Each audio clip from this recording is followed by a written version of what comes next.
esto ocurre después de ese mortífero bombardeo israelí de ayer. Bombardeos israelíes sobre la franja no cesan. Los bombardeos son constantes. Aumenta la presión internacional para fijar unas pausas humanitarias.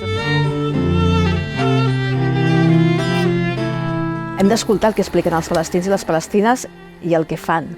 Si ells no es graven ells mateixos, no es graven les seves històries, els seus paisatges, el seu art, la seva arquitectura, tot això desapareixerà, perquè és evident que hi ha una voluntat d'esborrar tot això.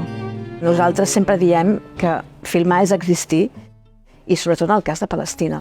Un desig digues ben fort, guia el baba cap al nord.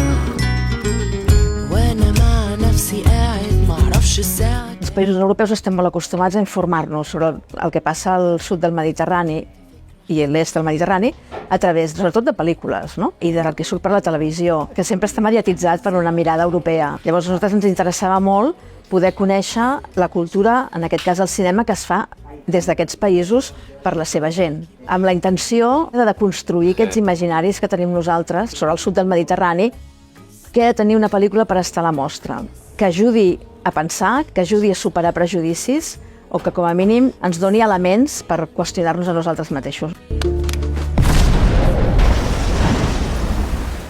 مستني موجة تهز الكون وتشيل سحابة